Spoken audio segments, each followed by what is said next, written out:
செய்திகளுக்கு நம்பிக்கை. வணக்கம். முதலில் முதன்மை செய்திகள். நஜீப் ரசாக்கின் வீட்டு காவல் விவகாரம் துணை பிரதமர் ஜஹீர் ஹமிடி ஆதரவு. பெருநாள் காலம் முழுவதும் அடிப்படை உணவுப் பொருட்கள் கிடைப்பது உறுதி செய்யப்படும் மாட்சாபு. கோலகங்சார் சைவ பரிபாலன சபா பதிவு ரத்து விவகாரம் விரைவில் தீர்வு காணப்படும். ரிங்கிட் வீழ்ச்சி, BNMஐ வெறுமனே குற்றம் சொல்லக்கூடாது, மாசிசா தலைவர் வீகா சியாங். ட்ரெய்லர் லாரியின் சக்கரத்தின் அடியில் சிக்கி முதியவர் மரணம், அலோஸ்டாரில் பயங்கர விபத்து. முன்னாள் பிரதமர் நஜீப் ரசாக் தமது மீதமுள்ள சிறை தண்டனையை வீட்டில் இருந்தவாறே கழிக்கலாம் என்றும், இது தொடர்பாக முன்னாள் மாட்சிமை தங்கிய மாமன்னர் அவர்கள் கூடுதல் தகவலையும் வழங்கியதாகவும் துணை பிரதமர் டத்துஸ்ரீ அஹ்மத் ஜஹீர் ஹமிடி தெரிவித்துள்ளார்.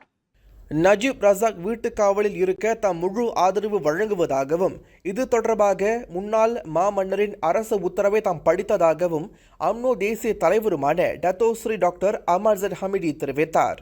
தம்மை வீட்டு காவலில் வைக்க கோரி டத்தோஸ்ரீ நஜீப் ரசாக் கடந்த ஏப்ரல் 9 விண்ணப்பித்த மனுவை தாம் வரவேற்பதாகவும் அவர் சொன்னார்.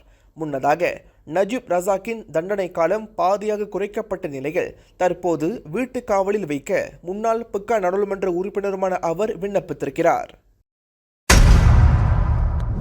விவசாயிகள், கால்நடை வளர்ப்பவர்கள் மற்றும் மீனவர்கள் மூலம் மலேசியாவின் முக்கிய உணவுப் பொருட்களின் உள்நாட்டு உற்பத்தி திறனுக்கு ஏற்ப நோன்பு பெருநாள் காலம் முழுவதும் போதிய அடிப்படை உணவுப் பொருட்கள் கிடைப்பதை விவசாயம் மற்றும் உணவு பாதுகாப்பு அமைச்சகம் உறுதி செய்யும் என்று அதன் அமைச்சர் மாட்சாபு தெரிவித்தார்.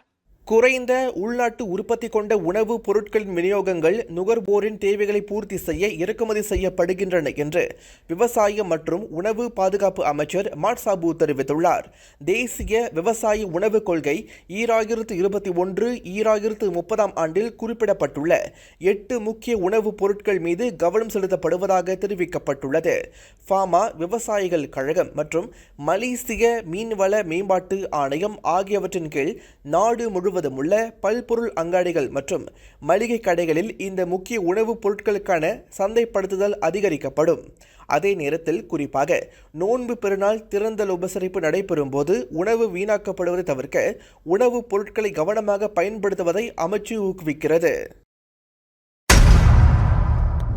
கோலாகங்சாரில் சுமார் 100 ஆண்டுகளுக்கு மேலாக செயல்பட்டு வரும் கோலாகங்சார் சைவ பரிபாலன சபா பதிவு ரத்து செய்யப்பட்ட விவகாரத்திற்கு விரைவில் தீர்வு காணப்படும் என்று பேரா மாநில ஆட்சிக்குழு உறுப்பினரும் இந்திய விவகாரங்களுக்கான தலைவருமான சிவனேசன் தெரிவித்தார்.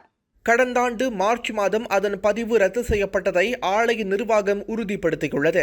கோலகங்சார் மாவட்டத்தில் மிகவும் பிரசித்தி பெற்ற ஆலயமாக திகழும் ஸ்ரீ கணேசர் ஆலயம் திரிசூல மகா மாரியம்மன் ஆலயங்களை நிர்வகித்து வருவதுடன் அங்குள்ள இந்து மயானத்தையும் பராமரித்து வருகிறது. அதன் நிர்வாகம் குறிப்பிட்ட நாட்களுக்குள் சங்கங்களின் பதிவு இலாகாவிற்கு கணக்கறிக்கை உட்பட இதர விவரங்களை அனுப்பாத காரணத்தினால் அதன் பதிவு ரத்து செய்யப்பட்டது. குறிப்பிட்ட நாட்களுக்குள் கணக்கு அறிக்கைகளை ஏன் ROSக்கு அனுப்பவில்லை என்று காரணங்கள் தெரிவிக்கப்பட்டது. அதற்கு ROSிடமிருந்து பதில் கிடைக்கவில்லை என்ற விளக்கத்தை இன்று தமது அலுவலகத்தில் கோலகங்சார் சைவ பரிபாலன சபா பொறுப்பாளர்கள் சந்தித்த போது தெரிவித்ததாக சிவனேசன் விளக்கமளித்தார்.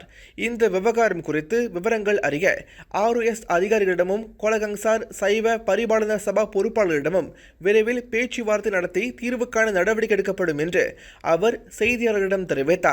பதிவு ரத்து செய்யப்பட்டதால் அங்கு நிர்மாணிக்கப்பட்டு வரும் திரிசூல மகா மாரியம்மன் ஆலய கட்டுமான பணி தடையின்றி தொடர இந்த சந்திப்பில் பேசப்பட்ட தகவலையும் சிவனேசன் விளக்கமளித்தார்.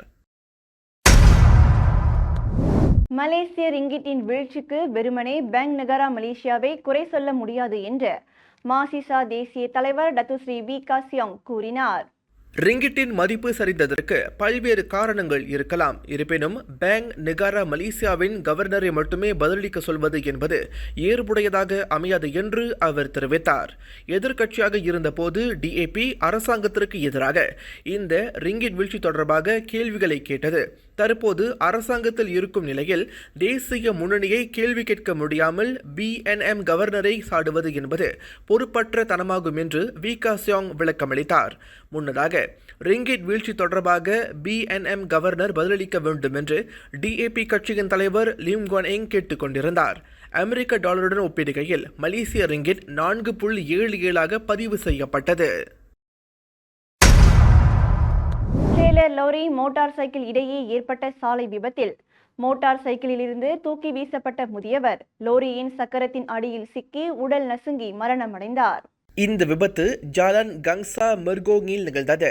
காலை 10:04 மணிக்கு தங்கள் தரப்புக்கு அவசர அழைப்பு கிடைத்த வேளையில் அலோ ஸ்டார் தீயணைப்பு மற்றும் மீட்பு படை குழு சம்பவம் நிகழ்ந்த இடத்திற்கு விரைந்தது. EX5 ரக மோட்டாரும் லாரி ட்ரெய்லரும் மோதிக்கொண்டது.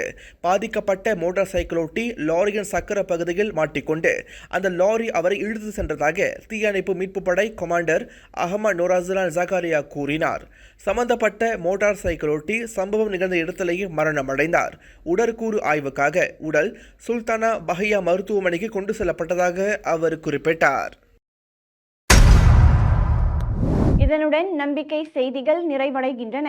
மலேசியா உட்பட அனைத்து செய்திகளையும் உடனுக்குடன் தெரிந்து கொள்ள நம்பிக்கை ஊடகத்துடன் தொடர்ந்து இணைந்திருங்கள். வணக்கம்.